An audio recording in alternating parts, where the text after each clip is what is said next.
All right, so we're diving right back into Little Dragon, The Reckoning, with Chapter 3, The Tide of Fear. And wow, this chapter, it starts off strong, doesn't it? With a quote, "Fear is the mind killer." It's powerful. Right, yeah, it really grabs you. I think it's from Dune, if I'm remembering right. But talk about setting the tone, huh? This one sentence, it just throws you right into this world of fear and uncertainty. Yeah, and it's so appropriate for this part of Hung's story, Yeah. because we're not just talking about like childhood fears or being afraid of the dark. This is Vietnam during the war. It's a whole different level of fear they're dealing with. It's heavy stuff. It's one thing to read about war in a history book, but this chapter, the way it's written, you really get a sense of what it was like for ordinary people just trying to live their lives with this constant threat of violence. Right? You can practically feel it, can't you? Like, imagine being a kid, like, Hung, scavenging for scraps on the beach with your mom, never knowing what's going to happen next. It's this constant state of anxiety. It just breaks your heart to think about it.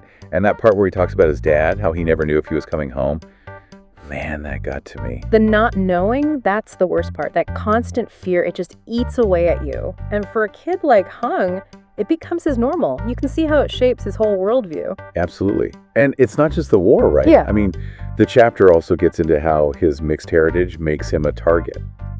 Like he's not accepted by either side. Bullied, called names, treated like an outsider. It's like this fear of the other, It's something that we see throughout history, sadly. When people don't understand something, they fear it. And that fear, it can manifest in some pretty awful ways. It's a sad truth. And for Hung, it's like all these different fears are piling up on top of them. The fear of the war, the fear of being different, the fear of not belonging. It's a lot for anyone to carry, let alone a child. And it's not just him, right? It's affecting his whole family. They're all living with this constant pressure, this struggle for survival. You can just imagine the toll it takes. Yeah, I mean, you wonder how you even function as a family under that kind of pressure. Like, how do you maintain those bonds, those relationships, when every day feels like a fight just to survive? Right. Where do you even begin to find the strength to keep going? Exactly. And I think that's what makes this chapter so compelling. It's about more than just the events themselves. It's about the human spirit, Yeah. How do we find the resilience to overcome fear and adversity? Something we can all relate to on some level, don't you think? Yeah, definitely. I mean, we've all had those moments where we're faced with a challenge, something that scares us, and we have to dig deep to find the courage to keep going. And this chapter, it really highlights that struggle. And it makes you wonder, like, how much can one person take? And it's right at that moment, right when you think things can't get any more intense, that we get to that scene in the alley. Oh, man, here we go. And that's where things really start to heat up. Yeah, and he's just a kid, right? You almost forget that with everything that's going on. It's easy to forget he's so young. Yeah, like he's carrying all this weight on his shoulders, all this fear and responsibility. And then there's that knife, the one his father gave him. Oh, right, for protection. Yeah, it was supposed to be for protection. And it's such a powerful symbol in the story, don't you think?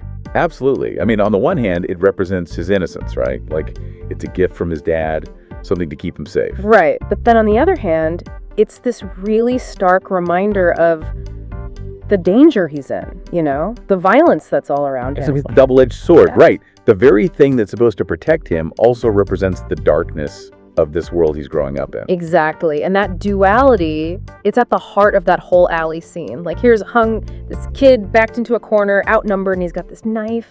And the fear, man, you can just feel it radiating off the page. It's so intense. Yeah. And the author, I gotta hand it to them, they don't sugarcoat anything. It's raw, it's real, and it really makes you think, like, what would I do in that situation? You're put right there in that moment. Yeah. Your heart's racing. You can practically feel the sweat dripping down your back. Yeah. And the thing is, it's not just about the physical danger, right?